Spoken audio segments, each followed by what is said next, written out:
Ya, halo, bersama saya lagi Dr. Fetri Tandiawan di sini. Selamat datang ke YouTube channel saya. Bagi orang-orang yang belum pernah kenal saya, salam kenal lah ya. Hari ini kita akan bahas mengenai mitos dan fakta mengenai Bell's palsy. Itu loh yang melumpuh wajahnya sebelah. Mungkin kamu pun pernah mendengar.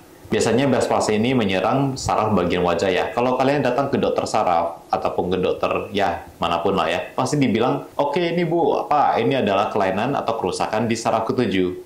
Ya, itu betul. Ya, itu fakta. Jadi di bagian saraf wajah kita itu, di bagian kepala itu ada 12 saraf ya. Dan bagian facial nerve atau saraf ketujuh ini fungsinya adalah untuk mempersarafi otot-otot wajah, terutama di bagian mata, sehingga kamu dapat menutup mata, sehingga kamu dapat mengerutkan, membuat kerutan di dahi, senyum, dan juga menggembungkan pipi.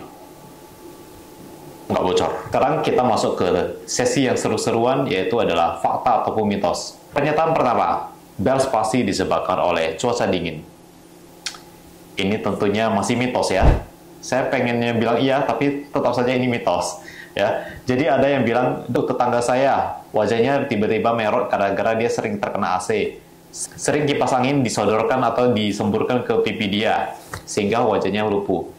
Ya, itu tidak benar ya. Sebagian besar dari kasus Bell's palsy memang disebabkan oleh infeksi, tetapi bukan cuaca dingin. Adapun teori yang membilang bahwa dengan suhu yang dingin akan menurunkan daya imunitas atau daya tahan wajah setempat, sehingga lebih gampang terkena virusnya masuk, sehingga gampang terinfeksi. Ya, tetapi belum ada penelitian yang meng-ACC atau menyatakan hal itu adalah benar. Jadi kesimpulannya, cuaca dingin ataupun disembur dengan AC, mau kamu sembur dengan angin malam, kena semprotan cuaca dingin, itu tidak menyebabkan Bell's palsy. Kalau memang iya, di luar sana, di Eropa sana, setiap kali musim dingin, kasus Bell's palsy pun meningkat. Nggak masuk logika kan? Kedua, Bell's palsy adalah bentuk ringan dari stroke. Mitos atau fakta? Ini juga mitos ya. Oke, Bell's palsy itu sangat berbeda dari stroke ya. Kalau stroke, gangguannya di pembuluh darah di otak yang mengakibatkan kelumpuhan biasanya di bagian wajah. Ya, terutama tuh stroke itu lebih sering terkena di sudut pipi aja, di bibirnya tuh merem sebelah. Tapi jarang terkena dahi, jarang terkena mata, sehingga susah menutup. Ya, kelainannya ingat, pembuluh darah itu stroke. Tetapi berbeda dengan Bell's palsy, itu kelainannya ada di saraf. Jadi biasanya virusnya masuk ke bagian saraf dan mengakibatkan peradangan di bagian saraf. Sumber masalahnya satu stroke, itu adalah di bagian pembuluh darah. Kalau Bell's palsy, ya di saraf.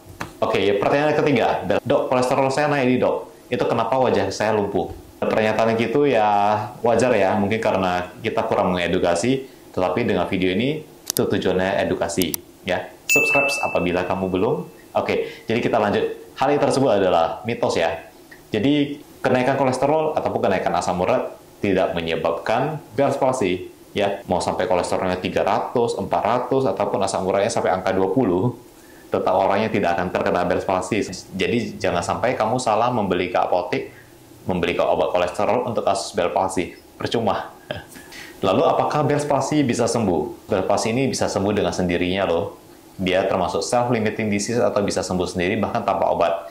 Akan tetapi alangkah lebih baiknya apabila kamu mendapatkan pengobatan yang bagus. Pengobatan pun kita bisa bagi dua, yaitu dalam mendapatkan pengobatan antivirus, pengobatan anti radang, dan juga dibantu dengan fisioterapi. Kalau misalnya kamu terkena Bell's palsy, wajah kamu miring tiba-tiba, tetapi tangan dan kaki kamu masih normal, ingat, terkena bagian wajah saja ya. Segera datang berobat kalau bisa di bawah dari 4 hari. Jangan lewat 4 hari. Dibandingkan orang yang tidak mendapatkan obat, kasus yang kita obati kelihatan hasilnya loh, bahwa pengobatan atau penyembuhan dari penyakit tersebut lebih cepat.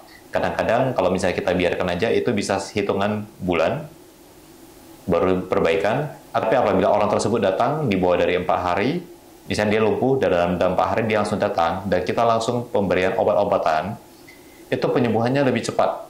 Apalagi dia masih muda. Itu dalam 2 minggu akan nampak hasilnya langsung. Nah, sekarang saudara-saudara semua sudah tahu ya mengenai mitos-mitos yang ada beredar di masyarakat mengenai Bell's palsy ya. Silakan bagi kamu yang pernah terkena Bell's palsy, boleh tulis kolom komentar mengenai pengalaman kamu tentang Bell's palsy, sembuh atau enggak, ataupun pernah melihat kasus Bell's palsy dalam keluarga kamu pun boleh cerita sedikit, kita sharing. Yang mau konsultasi silakan ketik juga di kolom komentar, akan saya balas apabila saya sempat.